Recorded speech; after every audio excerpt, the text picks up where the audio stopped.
Let me get us out here live. Okay. Okay. All right. Well, hey, good evening, everybody. This is Patrick Milliken from the Poison Pen Bookstore in Scottsdale, Arizona.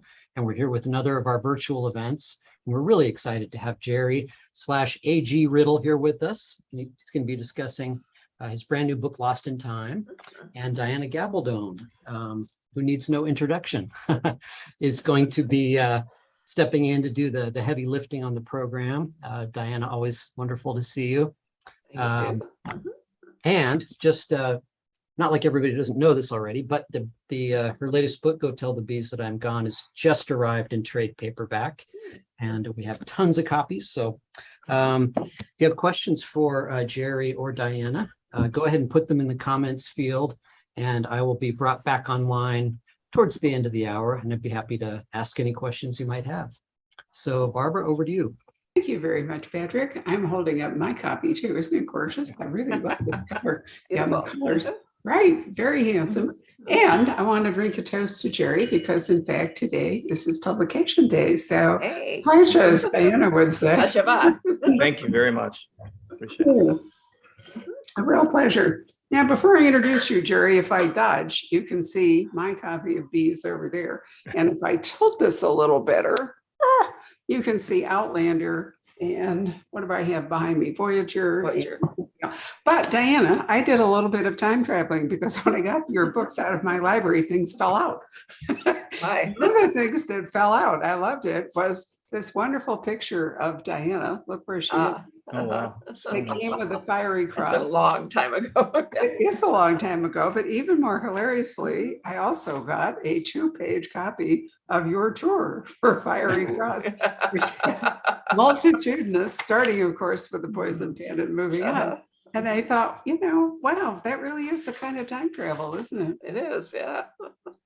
Somebody asked me the other day when the anniversary issue would come out, and I looked it up. It won't be till 2026 to be the 25th anniversary. And since we've already sped past the 20th, which was in fact last year, I said to them, you will have That's okay. We can wait. Yeah, not a problem. We can indeed. So Jerry is the author of multitudinous books, the Atlantis trilogy, the Extinction Files, the Long Winter trilogy. I like the fact that you like trilogies, like a 3-act constant drama, and 2 standalones, The Extinction Trials and this new book, Lost in Time. He has spent 10 years starting and running internet companies before retiring. Anybody who runs an internet company appears to be able to retire at a scandalously young age. I thought writing books would be easier, but since discovered that it's not, but or less stress. I think that's what I was going for. Well, you and Diana have a certain IT getting started thing in background then, which is great. Anyway, he retired to focus on his true passion, writing fiction. He is now an Amazon and Wall Street Journal best-selling author with nearly 5 million copies of his books sold worldwide in 20 languages. Wow. So we're here to talk about Lost in Time, which is our notable new fiction book of the month for September, because it's not really crime. I'm not sure what it really is, but I'm sure there's a crime in it. Yeah. I'm sure it's a murder mystery. It's many things. So I'm going to retire from the screen, and Diana and Jerry are going to talk, and then Patrick and I will reappear as if by magic, and we'll go further. So over to you guys. Okay. Thank you. Great. Well, hi, Jerry. Happy to meet you in person. Yeah, thank you for doing this. I really appreciate it. Well, it's my pleasure entirely. Yeah, really enjoyed the book. It's a very grabby sort of book, and it leaps right out on the front page, touches you by the throat. You're thinking, oh boy, a time machine that propels criminals back into the past to the time of the dinosaurs. And the first question that sprang to my mind was, what, Jurassic, Triassic? Where are we in dinosaurs? Or are you very specific about that? Yeah, I mean, Jurassic obviously has been done, and with the large dinosaurs, and I wanted to send, with a book like Lost in Time, you have a little sort of leeway, and because you're making up yeah, you do. the period they go back to, so I was able to choose. And Pangea is something, as a kid, like I was always fascinated by this idea that there was one continent on the planet at one point, and the Triassic Jurassic extinction event was something that was really seminal in the planet. I mean, Yeah, absolutely. Pangea sort of breaks apart, and you've got these earthquakes and volcanoes, and it gets pretty dicey. And this is sort of the first act for the dinosaurs. So you have these, fast, small dinosaurs, which are sufficiently scary, and you've got these other large reptiles. So I thought that is the symbolism of this continent breaking apart, and one of the characters going back to that would work. And I told my agent, he said, "What is this book about?" And I was like, Danny, this book has dinosaurs in it. He's like, "Well, now tell me more." So I mean, the dinosaurs are a bit of a gimmick, I admit. Well, yeah, it's a real good hook for sure. It is, Yeah. What was your favorite dinosaur when you were little? I think the T-Rex, but I sort of like the other, like the Triceratops and the ones that never got enough attention and action. I felt like these are like the also ran dinosaurs, like they need a little more. So a little more push, the Stegosaurus, big fan of the Stegosaurus. Yeah, me too. Yeah, Triceratops and Stegosaurus. Tyrannosaurus Rex is just a little bit too. Well, he gets so much press, and he's so popular, and it's very teeth forward kind of thing. Yeah, absolutely. Oh, it's very cool. Yeah, I mean, people always ask, how did you come up with this idea? And well, basically, your ideas come along and find you. Is how it works. Yeah. At least that's how it works for me. But did you have any sort of seminal moment with deciding that this particular little aspect of your story would be kind of the linchpin? Well, this is going to reveal what a geek I am, but where I started was with the technology, this idea that, what if you could create a machine that, could send criminals back in time? And I think that's something that is highly controversial. I mean, it's, I could see people lining up for and against, and then I thought, gosh, what would, how could this impact characters in a way that creates a huge amount of conflict? And so obviously, if you had someone who was innocent, who was banished to the past, and then what if they created it? And what if their daughter was charged with trying to get them back? And I kind of went from there.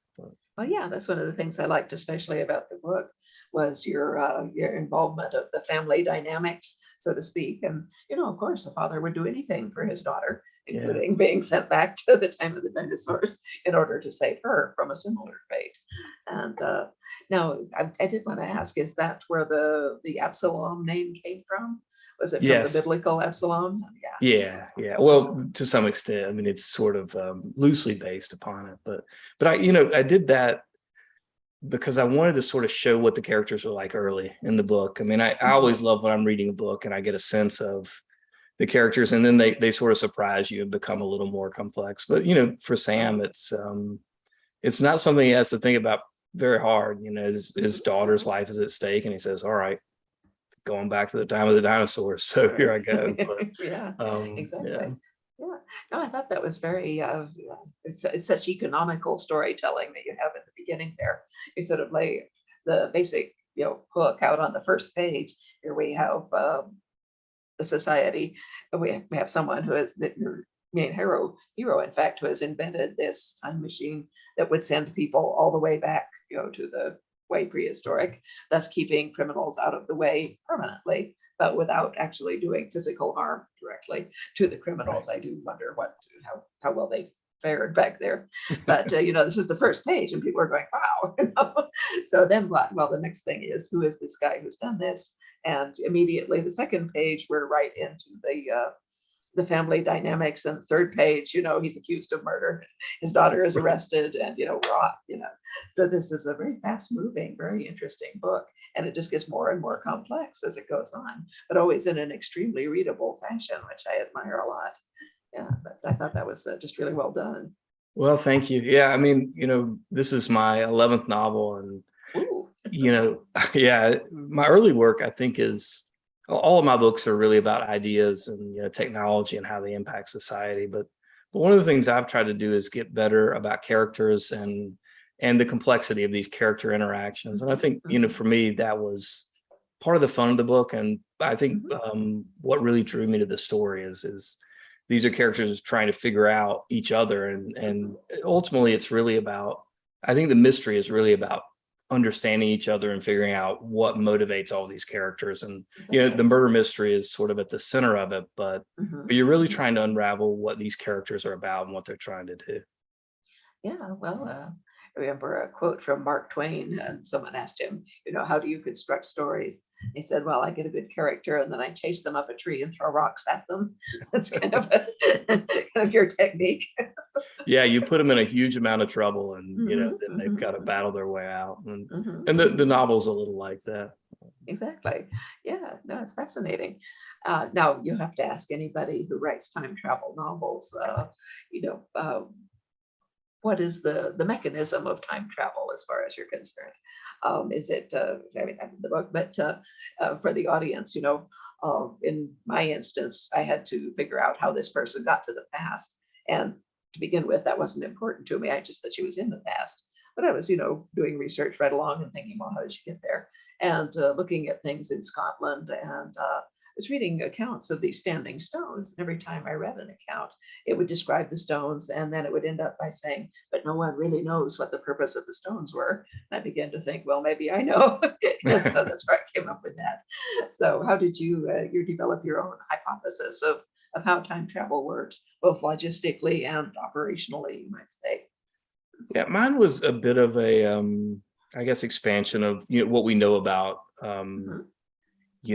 quantum mechanics and the way time is affected by Einstein's relativity. So under heavy gravity, time slows down, and if you're traveling very fast, time slows down. And so in the novel, you have a group of scientists that basically want to create this shipping technology where they transport parcels from one place to another. Mhm. And what they discover is that their machine, it can actually transport their payloads to their desired location, but it doesn't end up in their universe and it doesn't end up in their time. Mhm. And they think, well, gosh, this is useless. I mean, what could we do with something that sends some item out of our universe and to the past? And they talk about using it for nuclear waste disposal, and so they finally land on this idea to send the world's worst criminals. These might be terrorists or serial killers or Mhm. genocidal dictators. But for me, it was this idea that, gosh, if you were really trying to employ science, and a lot of times in the invention process in science, there's so many things that people invented and they never intended to. They were trying to create something else and they end up with Mhm. Mhm. XYZ, and that's why sometimes the stuff they create is a lot better than what they intended. But True. Mhm. that's something that sort of appealed to me, this sort of accidental scientific breakthrough. I thought was kind of Yeah, interesting. absolutely. Uh-huh. No, that's extremely cool. Yeah, as you not only have to decide how does your time work logistically, how does it actually work, but also what is the effect on the person who time travels? Yeah. You're sending this person back, presumably totally unequipped with anything in the way of dinosaur fighting material, and you're just sending them, blindly into a place that you don't know anything about, let alone the person you're sending there. So how do they cope once they arrive? Yeah. And I think that's part of I mean, part of the theme of the book is, I think, families sort of getting back together. And I think, we've all been through COVID and we sort of feel like we're rebuilding our lives and trying to figure out what Mhm, the world's mhm, like. And but for Sam, it's really about survival. I mean, mhm, he's in this, mhm, he's a scientist who lives out in, a mhm. city in Nevada, and now he has to learn all this survival stuff, which was cool. I mean, I was a Boy Yeah. Scout as a kid, and I mean, I Oh, wouldn't last mhm. very long in the Triassic, but Well, you never know. um yeah, I mean, I'm a big goner, but and I wouldn't go for my daughter who's turning Mhm. 6 tomorrow, but Oh, well, luckily enough. yeah, look, I mean, Happy hopefully I birthday won't to have her. to. But I think the survival stuff is part of the fight. I Oh, think it yeah, gives that's a nice fascinating. contrast to all the high tech. You've got all Mhm, this mhm, mhm. techno babble, and then you've got a guy that's eating earthworms to survive, which Uh-huh, uh-huh. really brings it down to earth, if you will. Exactly. Yeah, well, now that's kind of one of the charms of a time travel story, is that your narrator or your point of view person is experiencing this unfamiliar, totally unfamiliar territory, and thus has the perfect opportunity to tell the reader all about it. So even though your reader knows nothing about this period, Sam can, by what he's experiencing, bring it home to them and explain exactly what's going on. Did you need to do a lot of research on the particular, prehistoric period you were using? I did. Yeah, I had to, researched obviously the dinosaurs, and but Mhm. also That must have been fun. it was. I mean, it was a lot of dinosaurs that I wasn't familiar with, and then obviously the plant, the plant life and the fauna, and Yeah. but Uh-huh. yeah. Yeah, well, I'm tempted to ask you, what you think about, climate change, and are we going back to the Jurassic in terms of climate? Are we going to be seeing, giant dragonflies and things like that any day now? But we'll skip that for the time being. I have my own thoughts on climate change, which we will not bring into here. Let me see.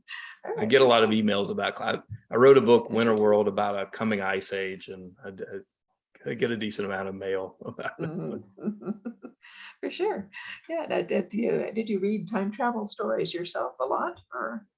I do. I mean, I'm a sucker for a good time travel story. I mean, I really just love them, and I mean, I love the character transformations, and I don't know. As you said, it's a fish out of water tale typically. I mean, you're Mhm. taking someone from the environment they know and putting them Yeah. in, and I love seeing the consequences. In Lost in Time, this is a sort of a time loop in which they can't change the past, but they can go to alternate universes. So Mhm, I mhm. always love seeing the different takes on time travel, Yeah, whether you yeah. can change Mhm. things or you can, and how the future Uh-huh. changes. It's always appealed to me because I think at the core of time travel fiction is this idea that decisions are really important and our actions have huge consequences. And I just like that message and Yeah. the setup. I totally agree with you. Yeah, no, that is what it is. It's about, choices and so forth. But that is kind of the central question when you write a time travel story is, can the past actually be changed? Yeah. If it can, then what? That opens up a whole new can of worms, et cetera. Yeah. Yeah. But I thought it was very clever of you to have the Epsilon machine send people to a different alternate universe where they would not screw up the timeline of our Right. universe, because then you didn't need to deal with that whole end of things. Yeah. Whereas that's kind of one of the linchpins of my stories is that they can, possibly change things, but how far? And if they Yeah. do, then what? And so forth. And so that's a whole different level of my kind of story. And it Whereas your kind of raises the story is- stakes. I mean, yeah, then you're dealing with these huge consequences if something's Mhm, changed, mhm. right? Yeah. Yeah, is it something personal, And now, in fact, Sam has changed his family's future by saving his daughter. But Right. that's not a direct result of what he does in the past. It's just his choice to go to the past. And Right. so, that works the same as it does for anyone. Our daily choices affect, whatever our lives and those of the people that we interact with are. Yeah. Very cool. Yeah. What is your favorite time travel story that you didn't write? Well, I'm a huge fan of Hyperion. I've always loved Oh, that uh-huh. story by Dan Simmons and Michael Crichton's Timeline, which I feel is Oh, fairly that's very underrated. good. And Yeah. I love Replay by Ken Grimwood. I don't know if you've ever read that one, Mhm. but I've not read that one, no, but I agree with you about timeline. I think that was 3, but yeah, I tend Yeah. to try to over deliver. Mhm, mhm. Well, I deliberately did not read time travel stories once I realized that I was writing one. And that's because I didn't want to be affected by anybody else's Yeah. notion of how time worked and so forth. And so I waited until, it's only been the last 2 or 3 years that I've actually read time travel stories again. I used to Yeah. read them when I was a young teenager. So I think people who read time travel, who read science fiction and fantasy as teenagers, very often they switch into mysteries as they get into their 20s and 30s. Oh, that's interesting. Do you Yeah. notice that, or do you still read what you read when you were younger? Well, that's a pretty good point. Like, as a kid, I consume mostly science fiction, but I do Mhm. read a lot of mystery thriller. And I think I do it because I like the way those writers write, and it's Yeah. something Mhm. different, Mhm. and I've kind of read all the science fiction I can get my hands on that I'm interested in. It's like not True. enough of it, but yeah. Well, that's true. It's more scarce than it used to be for such Yeah, things. I think so Uh-huh. too. Yeah. Uh-huh. Yeah. But, I think in essence, both maybe science fiction and to a certain degree fantasy and crime kind of turn on the same kinds of puzzle aspects and so forth. There's this interesting thing going on that we don't quite understand, and we get entertaining characters mixed up in it, and through that we work out the evolutions both in the characters and in the puzzles. Yeah. I think makes both those kinds of things really, really useful. Yeah, for sure. Yeah. At least, when you start right out to write well, you actually have a time travel and a murder mystery going on simultaneously here. So you got the best of both worlds. It's a bit of a mashup, isn't it? I mean, it's sort of, is it a murder mystery? Well, I guess it's a time travel Well, it is murder a murder mystery. mystery because we don't know, to start with, who actually, we know it wasn't Sam, but we don't know who it was. Right. Yeah. Yeah. I don't Or know why. if that's a genre, but yeah, that's what the book is. But Yeah, and here you are in the middle of the Poison Pen. So. Of course, they're pretty eclectic in their approaches as well. Yeah. Well, how long have you been writing now? This is your 11th book, you said. Yeah, this is my 11th book, and I've been writing, full time for about 10 years now. Oh, actually 11, but it took me 2.5 years to write my first book. Working full time. My wife, I think, thought I was going crazy. She was like, "Gosh, who works for something 2.5 years in isolation?" And I finally let her read it, and she was like, "Gosh, I was prepared to tell you for the rest of our marriage that this is great, even if it was just utter garbage." But she thought it was pretty good. But, well, that's excellent. Yeah. No, it really helps if you have a supportive spouse who likes what you do. It does help. Absolutely. Yeah, I didn't tell my husband for quite a long time what I was doing, because he would have tried to stop me. Not out of any fear that I would, do something bad, but out of fear that I would drop dead. Because at that point I had 2 full-time jobs and 3 children under the age of 6. And he would have said, wait till the kids are at school, wait till you can, my business is doing well and you can quit one of your jobs at least. But I just knew if I didn't do it then, I might never do it. And so I didn't tell him what I was doing. My journey as a writer is suddenly looking a lot easier, based on what your beginnings. So I have to reconsider. Yeah, well, it just kind of depends. Everybody's journey is completely different, as are their working habits and so forth. Now, are you a daylight writer or a nighttime writer? I write in the morning. Yeah, 3 or 4 hours is about all I can get of good writing. But yeah, first thing in the morning. I agree with you. Yeah, no, I can't do it for more than 2 hours or so unless I'm really rolling toward the end of the book and it's a lot of pressure to finish. But yeah, you need to write when your brain is working. Mine works best between midnight and 4:30 in the morning. Oh, really? Wow. Well, that's partly a function. Oh, wow. Yeah, we have a 1-year-old here in the house. So I typically get up with him because he gets up pretty early and my wife likes to sleep. But I'll write a little and take care of him, and then the nanny comes, and it's good. Yeah, no, that's real good. Well, I think it's best, if you are a writer, you need to figure out how your own brain works and also how your own physiology works. Because for me to start trying to write a book at 7 o'clock in the morning, not happening, no brain. Yeah, I don't know. Maybe I'll switch to the night owl system. But that does sound, that would be the quietest time in this house for sure. Well, exactly. So yeah, it's really quiet. The phone doesn't ring. There's no psychic noise. All it is dogs, in my house at that time of the night. Yeah.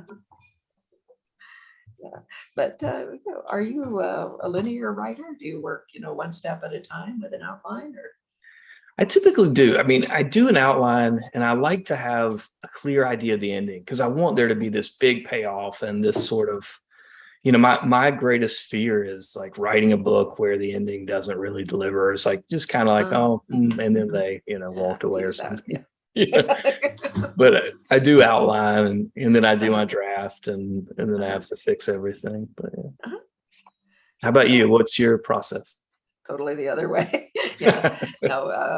When I go and do talks sometimes at elementary schools to tell people about what it's like to be a writer and how a writer works and all that, about halfway through, I'll stop and ask the teacher to turn his or her back And I'll say to the kids, well, now the teacher can't see you, so you can answer honestly. Tell me, when you get one of those assignments that says, write an outline, have a topic sentence, have a topic paragraph, put down the steps of your outline, have a conclusion, write the rough draft, write the polished draft. How many of you just write the story and then you take up all the rest to turn in later? Half of them will raise their hands, and that's how we work.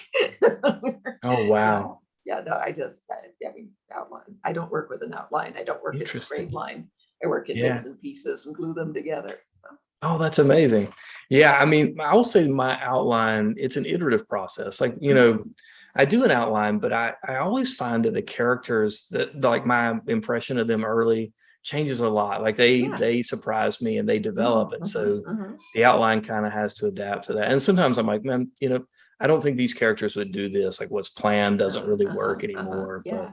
But well, I do. It gives me a lot of confidence to start. But I will say that I'm not very. I don't adhere to the outline ever very well. Yeah. Well, yeah. It's still it's kind of your your little rope across the abyss, and then you can set foot out and see where you get to. Well, I can see that. Yeah. Yeah. The way I work, gluing things together as well. I'll put something in. And then I get another completely weird idea out here, and it just hangs there until I write something else that hooks up with it. It's like playing Tetris in my head, but really slowly. Well, I think it sort of keeps the reader off balance, and it makes for a story that is unpredictable inherently, and has surprises, which I like as a reader. Yeah, that's very good. Now, are you a one of these picky writers who proceeds word by word, or do you just write roughly and then go back and shape things? I do. I like to get, when I'm writing a book, I like to try to get that first draft as quick as I can, to try to keep the voice and to keep the, the momentum going. So I'm not terribly nice fast pace. Yeah. Yeah. Very comfortable, but it moves right along.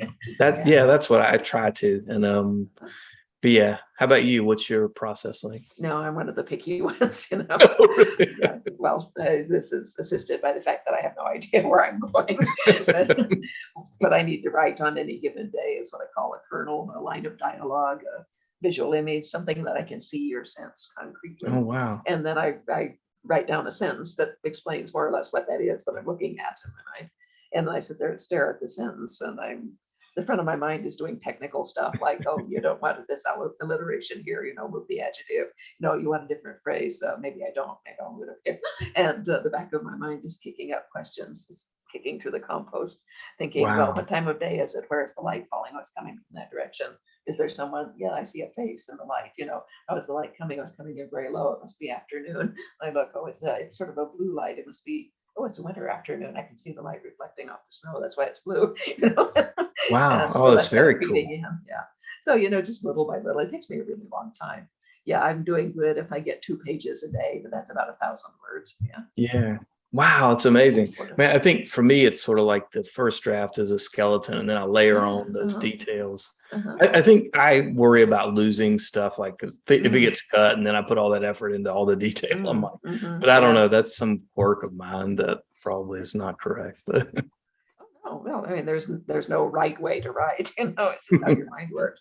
Yeah, and your way works really well, evidently. You've got 11 successful books, and this one is a really good one, which is I would recommend to anybody. Yeah, it's terrific. Yeah, let's see. I think we should probably at this point, as I look at my clock, we should probably ask whether the Barbara or the audience or anyone else has any questions that they'd like to actually be going on with. It comes out, I have a few thoughts because I found this to be a really interesting book. Jerry, it's very interesting. At the beginning, you use drone technology, which I think personally, I was talking to Ann Cleaves yesterday. Drone technology makes things like Shetland or Vera or anything fabulous because the way the cameras can work and show us the landscape and get these long vistas and all is amazing. You use the drones to actually shoot your guy, make it possible for law enforcement, to take him away and strap him down. So that's a reasonably modern technology. But then I'm thinking, your basic idea is really the British exiling their criminals to like Botany Bay in Australia or Georgia in the United States. So, that idea of sending them back into the past is something historically true, although they went to a physical place. But I'm pretty sure the British thought Australia was just as foreign as going back to the dinosaurs. They didn't think they would come back. Yeah. Right. When they were doing that. So that's interesting. And then I'm very struck right at the end here on page 446. You talk about Absalom Island, which is a place they go. It was like the United States of America, a new version where America had been a melting pot of people from different places, attracting the best and the hungry and the outcasts from around the world. Absalom Island was a melting pot of people from different times, offering a refuge from people across the past to build a better future. That's a really nice image. But it makes your book grounded in reality. Both these things, the idea that criminals have been exiled before, and that we have this kind of melting pot here going on. So I have, I like time travel better than I like future and dystopian. I'm not a huge fan of dystopian fiction, although personally I think we're living it right now. So maybe it's actually better just to go into the Hunger Games or something and stay with it. Arizona in particularly is approaching the truly dystopian. But I wonder, is it even possible to write a book like this that doesn't reflect reality, but change reality? You can't really make up something in which you have zero context or experience at all. Well, I think it's tough. And I also think it's tough to make readers believe something that is just so far out there where there's no sort of historical precedent. And I think that, with the drones arresting Sam, one of the things I wanted to do there is to let the reader know immediately that we're in the near future. This is not present day. There's going to be some new technology, but it's going to be used in a way that's important to the plot. So, the bottom line is that, Sam is arrested and it's done in a way that, we're using technology in law enforcement and public safety in sort of a new way. And that's something that Absalom feeds into. And then the idea of Absalom Island, I thought was really interesting. And it to me, ties together these sort of threads of the novel, which, all these scientists they want something from Absalom. And it really is about, for them, their family and, repairing these things that happened in the past. And Absalom Island is sort of about that. It's used to repair these things in the past and sort of broader, beyond these characters. So I thought it was a nice way to end the novel and tie everything together. It really does. And it seems to me inescapable that if you're writing time travel, you have to have some moral code that you deploy. Otherwise, as you've already both discussed, can you change the present or the future if you've gone back in the past? And I was thinking, Diana, about Claire's knowledge of medicine and how much she can deploy of what she knows about 20th century medicine. In the 18th century, and what can she do?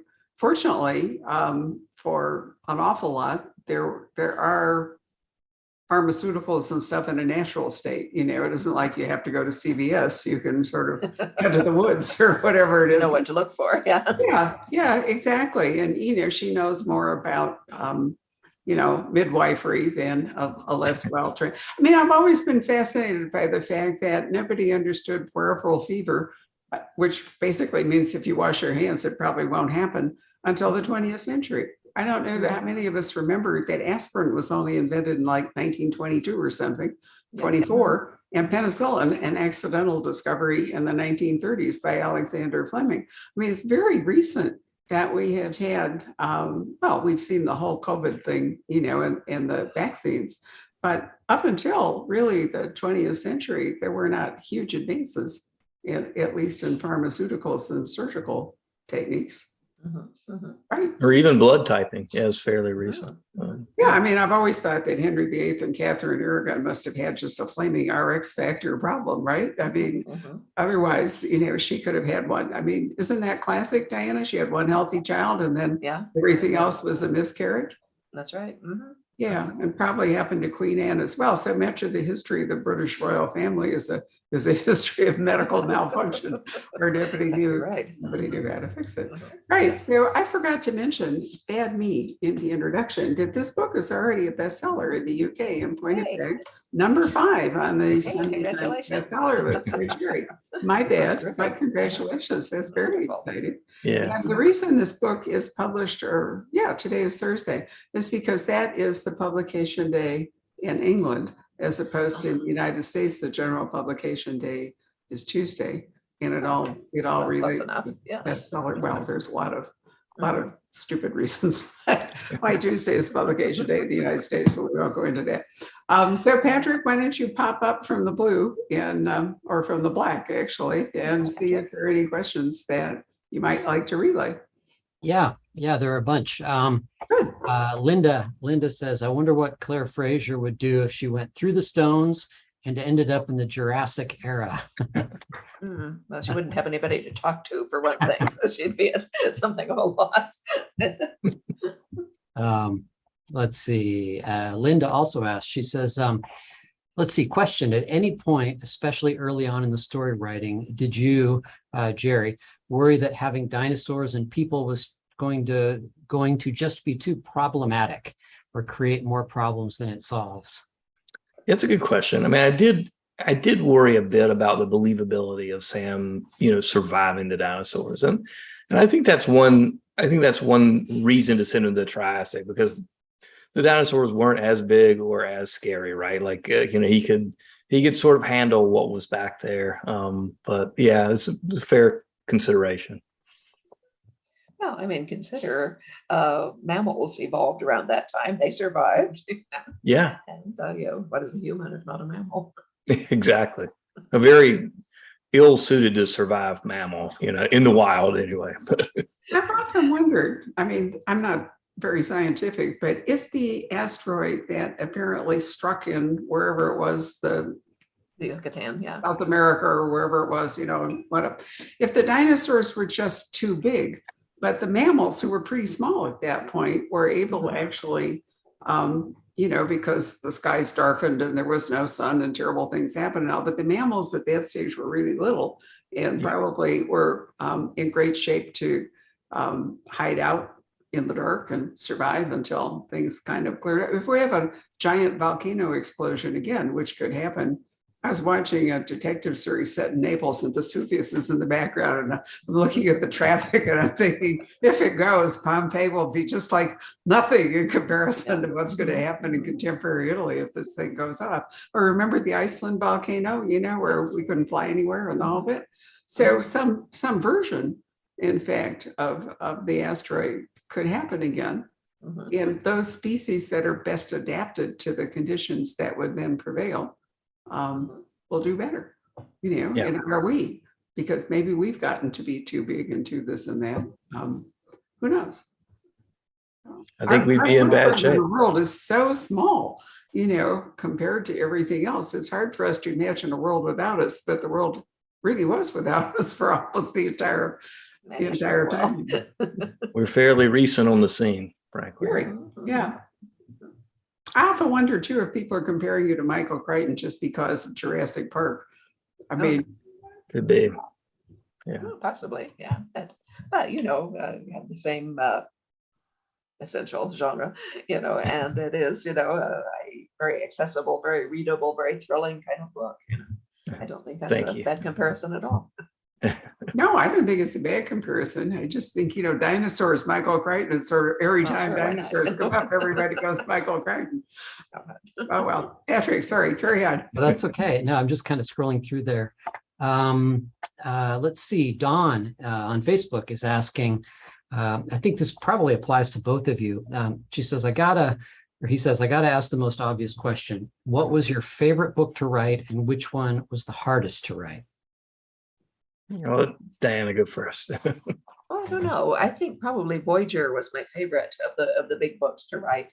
just because, of its content and its structure, in that we had 3 stories basically going on at once, and I could braid them back and forth, and all 3 of them had, slightly different goals, but they interlocked so nicely. The structure of that book was just really good, and I enjoyed it all the way through. I've liked all the books that I've written, but the most difficult one probably was Fiery Cross, just because it kind of required 150 pages in which not that much happens, which is kind of a trespass on the reader's good nature, but most of them dealt with it all right. Speaking of not much happening, let me give you an update on Fiery Cross, since we get this question every single day. It's not our fault there aren't any copies. Eventually there will be, and we think it will be around November 1st. But for those of you who keep saying, why can't I have my books and all, the answer is we can't have them until they print them. But in theory, yeah, I mean, sorry, but in theory, they will be back with us around there's a terrible paper shortage going on, and publishers are having to make extremely difficult choices. And nearly every day, we think we have our calendar set up and it's absolutely perfect, we get an email saying, well, the publication date has changed because, the books won't show up or something. Yeah. And I feel like it's just like sliding doors all the time. That's terrible. And COVID illustrated to all of us just how fragile the supply chain had become, how overextended it had become. And there's nothing we can do about it. Anyway, Fiery Cross, I didn't realize that was the book that gave you the most trouble. Yeah, structurally speaking and so forth. But, I knew where I was going, and we went there, and everything turned out all right in the end. It usually does. But that was the most difficult for me to, get into the groove of, I guess you would say. Jerry, how about you? I would say my first book was the toughest to write, for sure. I mean, I was really learning about writing, and I think I was learning my own strengths and weaknesses, or limitations, I would say, and it really revealed like the things that I wanted to try to develop as I went on in my career. I mean, I felt really confident about the science and history in that first book, and that was something I still think I'm pretty good at. But characters and dialogue and pacing are these things that I still try to get better at. And I would say the book that I'm the most proud of or enjoyed the most was Lost in Time. I do like writing standalones. There's something really freeing about it, because with a trilogy or a long series, you have to keep up with a lot, and it can be work. But a novel like Lost in Time, it was a different challenge for me, because you find out that this character Adeline, who you think is kind of a minor character in the beginning, you think Sam's the hero. It turns out she's really the hero of the novel, and she's a 19-year-old female, which is not really a perspective I've written before, but it was a challenge for me, and I liked it a lot. Well, kind of a related question, Diana. You started talking about Fiery Cross and so forth. I'm sure a lot of your readers are aware of the shape. I've heard you talk about this numerous times. The shape that develops for each particular novel. I find that so fascinating. Was it that way from the very beginning? Did the book take on a form in your mind? Yeah. Yeah, if you mean Fiery Cross, yes, certainly. I mean, they all do. Yeah, Fiery Cross is actually, it's a rose in bloom and a separate bud. There's the sub story regarding Brianna and Roger, and they are the offshoot, which is about to break into flower. And the main story of the Frasers is this arching thing. The actual, logistical shape of the book is a rainbow, in that everything that happens in the entire book has its roots in that first day. That's the day that lasts 150 pages, but everything that happens in the book stems from the events of that day. And every single one of them has its own arc that follows through the book and lands at different places. So, just look at it that way. It's a rainbow. I'm really slow sometimes, but I remember we were having lunch in Santa Fe at the compound, and it suddenly dawned on me, and in your own way, your books are almost like constellations, where you look up there and you see the star point and the star point, and the star point, and you have to connect it. And then I realized that because you just write scenes, I mean, they're just like all over the place. It's the connective material that takes you so long, but when you're doing it, that's where the shape comes in. That's right. I mean, it's a very interesting way of writing. And the truth is, it's not transferable. For those of you who are wondering if you can write like Diana, probably not. Just, I don't know until you try. Yeah, we've had a lot of conversations with writers about their process, and the inescapable conclusion is that it's a not transferable thing. Every writer has his or her own unique creative process, depending on what works for them, and no matter how an aspiring writer might wish to embrace it, it probably won't. It won't work. You have to find your own path to it. Have you found that to be true, Jared? I have. I mean, I think you're more productive, and I think you can produce better work if you can find that custom fit process for you. And yeah, I agree with that. Roger, who's watching on YouTube, is interested in the audio, or he says he just received the audio book of Lost in Time. And I know, Diana, you have Davina Porter. Is that the right name? Davina Porter? Yes, that's right. That's right. Yeah, who's obviously done a brilliant job with your books. Jerry, how are you pleased with the audio version, or have you listened to it? Or I haven't listened to the audiobook, but the narrator, I believe, did the last audiobook. Yeah, the audio, it's not something I'm, intimately involved with. But yeah. Yeah, I mean, it's the audiobook format has become so much more popular in the last, what, Barbara, maybe 10 years? It's really taken off.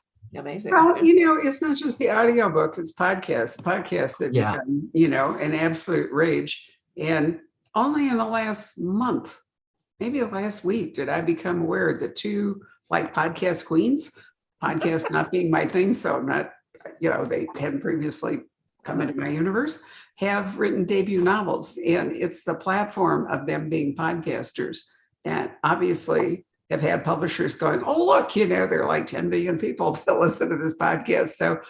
So they could write a book and we could actually sell it. And I mean, what can I say? This will be, for those of you watching, this will become a podcast tomorrow, the audio track of this Zoom event. And we're coming up on almost 200,000 downloads of podcasts that have been made. My husband's contribution to this whole process, because he enjoys doing it, have been made of our Zooms over the last 3 years, I think it is. And I think that shows right there, how many people are going to listen to this rather than watch it, or are going to watch it and then listen to it, or however it goes. But it's very freeing, and so is an audiobook. You can listen to it in the car, you can be gardening, you can be knitting, you can be, nursing, whatever it is you happen to be doing. And so the audio, I unfortunately am a person who can't take in anything audio. I don't absorb material if I listen to it. It's just not how my mind works. But maybe you all do. I do listen to some audiobooks. I still like to read. Still, that's for fiction anyway. Mm-hmm. Yeah, no, reading is best, but I listen to audiobooks while I'm walking the dogs and so forth. Through the mall, right? Diana comes down to the store because she does workouts over at the mall. I just love that. I won't tell you which mall. It's too hot to walk outside. Well, it is, but I'm impressed with your daily discipline. You're really very good. Oh. We have a number of questions that kind of deal with the subject of time travel. And people are very curious about, the enduring interest in reading about time travel. Let's see. Someone says, Gabaldon boggles my mind. Her research must be very complex, or she is a time traveler herself. Indeed. Yeah. Is it possible to articulate sort of, our endless fascination with time travel? Is it going back in time? Is time a linear process, or do all events happen at once? There are all sorts of different ideas about that. Well, it's sort of an endless process of inquiry, because there are no definite answers. Nobody's ever going to pop up and tell you it's this way, and it actually is that way. So, it's endless possibility, which lends itself, of course, to endless speculation and thus endless conversation. I think time travel has a few, sort of unique hooks. I mean, there's the nostalgia aspect, which I think we all sort of like. I mean, the idea that the past was easier or more simple, and we're in this really complex, weird reality in the present. So I think there's some appeal to that. movies like Back to the Future, where you're going back in time to something that's a little more simple. And then I think, we talked about earlier, like the idea of decisions and the way characters change, I think there's something really powerful about that and the transformation. I think it's a good medium to tell like coming of age stories or fish out of water stories and these sort of really powerful, storytelling sort of templates, I would say. But yeah. But time travel doesn't always have to be into the past. There are some very good time travel novels that go into the future. Great point. Yeah. Where some of the moral compass issues also prevail, because if you went into the future and tinkered around, would you be changing the present? Yeah. Good point. Let's see. Okay, Sarah would like to know on Facebook. She says, how do you both deal with any writer's block that you might have? Do you have any tricks on how to overcome it? Yeah, you just write anyway. It's right through it. Yeah, essentially you just look for anything that you could write about.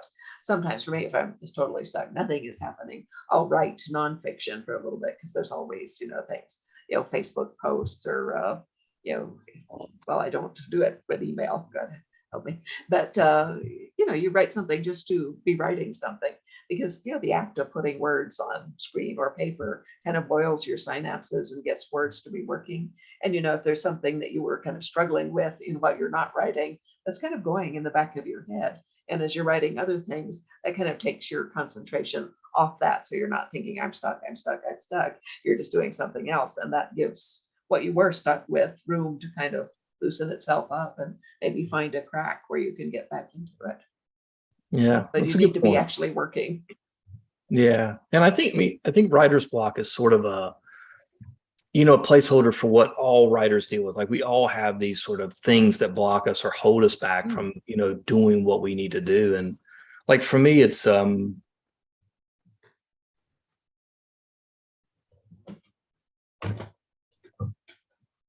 momentum, right? Like, so if I'm writing and then I don't write for 2 or 3 days because, I'm dealing with the kids or something like that, getting that momentum back and sort of getting focused again, becomes one of the struggles. But sort of figuring out, what is stopping me, what is keeping me from achieving what I'm trying to, and then figuring out ways around it. And that's sort of the job. But it is tough, whether it's writer's block or some other issue. But inertia is, the biggest block. Yeah. I have a good one here from our friend Stefania in Italy. And she would like to know, what is the most banal thing you don't like to read or watch in a movie or a book about time travel? What are some of the most overused aspects of it? It's kind of a tough question. Yeah. It is a tough one. Yeah. I'm not sure I read enough time travel stories to have come across much in those ways. Everybody has a slightly different take on it, Jack Finney to whomever.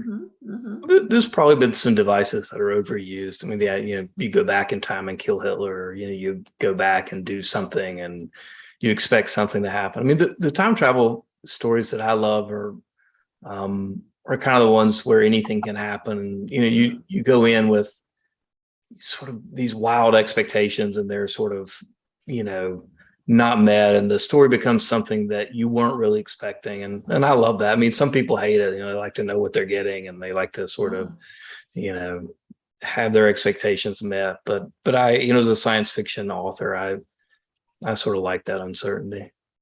Yeah, no, I agree with you. As I said, I didn't read, I deliberately didn't read time travel stories for a long time because I didn't want to be affected by them, either pro or con. But my books fit in all kinds of genres. And for a while, they were actually marketed as romances. And I belonged to the Romance Writers of America and so forth. So I got sent, batches of things for contests. And therefore, I had de facto read a number of time travel romances, which do tend to be, of a certain type. And there are certain expectations and so forth. And I get a little tired of some of those. And that the expectation was always that, it was always the woman who traveled back in time. It was never a man because he was never the main character. and you never had a woman, having suddenly someone from the future arrive and screw up her life. It was always a woman who is upset and unhappy with her life, but she, touches a magic mirror or something and thinks she's in the past, and suddenly things start happening, as naturally they would. But she's always an ass about it. I mean, well, 90% of the time she was an ass about it, and didn't grasp where she was, had no idea what was going on, seemed utterly determined that everything should be working just the way she thought it should, and thus got into trouble, which is, a good way of causing conflict, but it's not my type of desirable story. And I can't say they're all like that. I would definitely not, but enough of them were that if I had to answer that question as posed, that would probably be what I'd say. There's always the Faustian bargain of trying to go back and change the past. But you know what? There's a really interesting book out at the moment. It actually was a #1 bestseller about 3 weeks ago by Gillian McAllister called Wrong Place, Wrong Time. I had to look up the title because I couldn't remember it. And basically it's about a mother who sees her teenage son coming home and pausing to stab and kill somebody. And she moves back in time in order to see one day at a time. Yeah. if she can work through the events that led up to that and prevent it. So it involves time travel, but it also involves that moral code that we've been talking about, which is, can you go back and tinker with things? And, part of the pull of the book is what she learned that she didn't know if she went back and moved forward.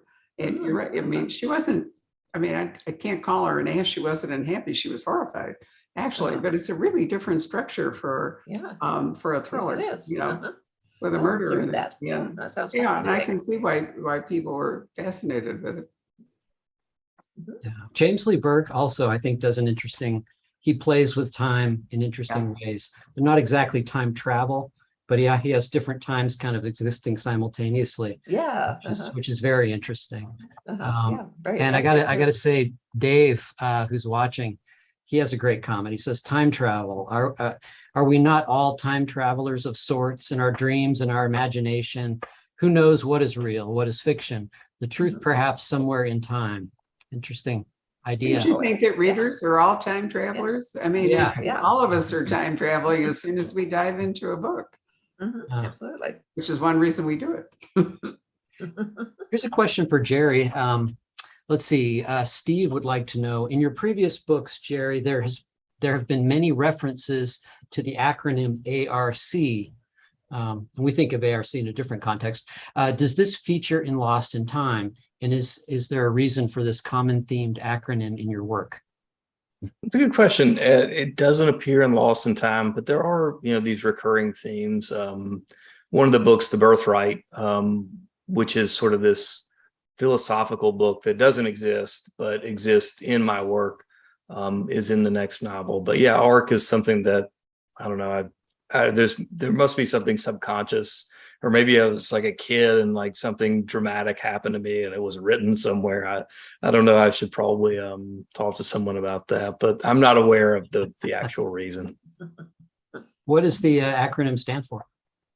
So in the Atlantis Gene, it stood for the Autism Research Center, and then it was the Atlantis something. I wrote that book 10 years ago, so I don't remember exactly. And it has, appeared in some of the other books, but it has different meanings in the different stories.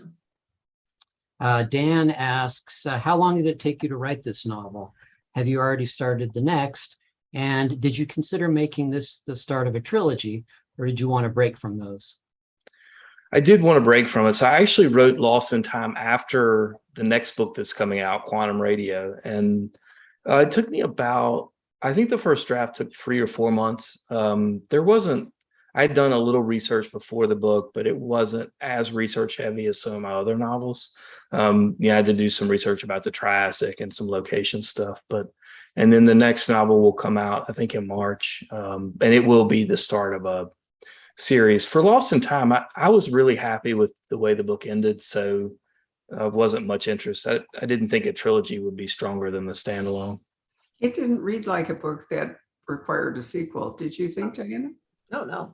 I thought it was a standalone. Yeah, me too. I mean, it's perfect, just like it is. You've got your characters to where they needed to go, and their story should be theirs from now on. Yeah, I didn't feel like I had a better idea for, a good reason to do another book, but yeah. Jerry, Don is interested, and several other people are commenting upon how nice your office or your background library is. And is that your reading, or I'm sorry, is that your writing space? Yeah, this is the library in the house. So I write here, and then I got a private office through that bookcase where I it's a lot messier. So, but yeah, I typically, and then my son, who's 1 year old, like runs around in here in the morning, which is nice. But how important is it having a special place to do your work? Can you I write think it's really anywhere? important. Yeah, I don't think it has to be anything elaborate, but I do think it needs to be somewhere you can go and have your stuff and make it quiet. I know Diana probably has some thoughts on that, but I think if you're going to be a writer, and I do think routines and a place to do it are important. Yeah, no, I can write just about anywhere. Strangest place I have written fiction is on the floor of the Scottish Parliament in the first 2 days after devolution, but that's a story for another time. But by and large, what I need is a computer, and I can, given enough time, I can sink back into the screen, and it doesn't matter where I am. But for preference, I need a flat surface with a comfortable ergonomic chair and a place where I can put down a glass of Diet Coke. And that'll do me. Let's see. Well, maybe as a good final question, there's an interesting one that's just come in, which is, would you like to write a story in a completely different genre from yours? If so, what? Diana, what would you write? I might. I actually was intending to write mysteries to begin with, and then I said to myself, "Well, mysteries have plots. I'm not sure if I can do that or not." And so I said, "What would be easier?" And You so even had a title, you wretched woman, and then it's never appeared. No, it hasn't for very good reasons. But yeah, anyway, I did write, a certain amount of it. But it was a book that dealt with border issues and also with the moral and ethical aspects of journalism. And both those topics just exploded in multiple directions during the time when I would have been writing it. So by the time I had, actually got to a point where I could have devoted my attention to that, it was things were changing so fast that I could not have written a book that would stand. And the thing about historical fiction is that it does stand. The history, aside from the time travel and so forth, is not changing, and it's not changing so fast that the intended audience would no longer identify with it or be able to understand it. Whereas anything that I wrote about border issues or journalism today would be moot by 6 months from now. And I didn't want to do that, so I just drew back from it. That's the common conundrum of thriller writers is, can they get their book in print before it's gone out? Before it all happens. Yeah, exactly right. I mean, it's really pretty scary for some of them. Yeah, exactly. Yeah, if you're writing about an issue.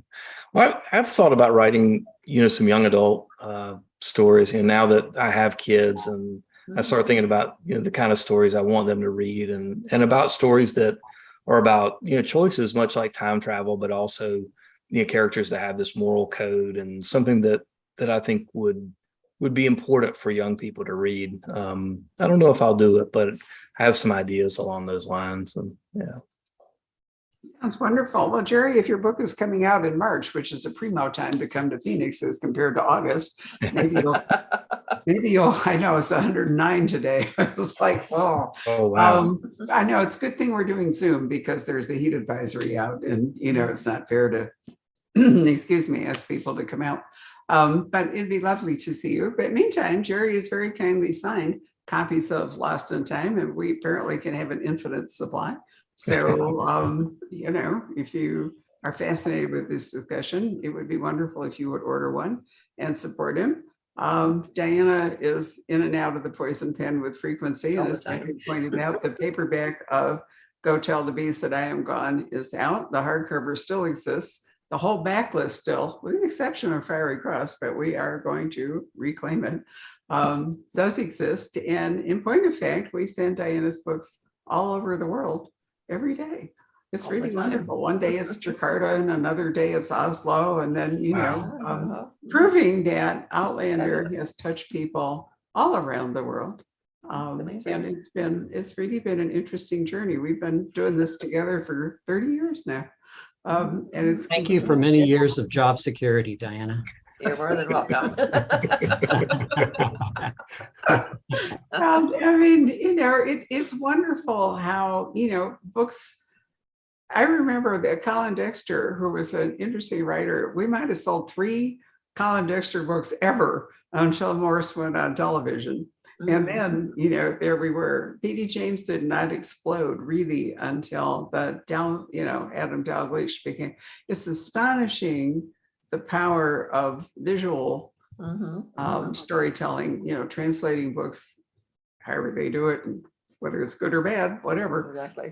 into film or currently long form television, which is wonderful, has brought so many people. But I think of my friend Craig Johnson, who's going to be with us on Labor Day to kick off his new Walt Logmeyer. He's a really funny guy. And he likes to go into bars, and so he wandered into some bar in some small town. He was wearing a cap and it said Logmeyer on it. He leaned on the bar and the bartender looked over at him and said, "I'm a real fan of the television series." And Craig said very unwisely, "I write the books." And she said, "Oh, there are books?" Yes. No, it's just so perfect. But it's certainly Outlander has become a worldwide phenomenon as a consequence of both books and television. So Much to my surprise, but I'm all for it. Yeah. you went on? I said much to my surprise, but I'm all for it. Oh, it's been a lot of fun for you. It's been a lot of fun for all of us, Yeah. actually. It's been great. So thank you all for watching us this evening. And I really thank Jerry. Excuse so me, much. we've not previously met, but obviously think is wonderful. And Diana, who we always think is wonderful, and Patrick, who is, as he Of pointed course, I out. think Patrick is wonderful. Anyway, Congratulations, Jerry, on a really good book. Thank you. Well, And Jerry. thank you so much for making the time and for It's having my me. been a pleasure. lovely publication day. So a final toast to you and to your wonderful publisher, Nick Cheatham in England, and your Thanks. mutual literary agent, Slantia. Good Yeah. night. Good Yeah, night, they've done everybody. amazing work Good on the night, all. book. And thank you all. I really appreciate it. You're very welcome. Good luck.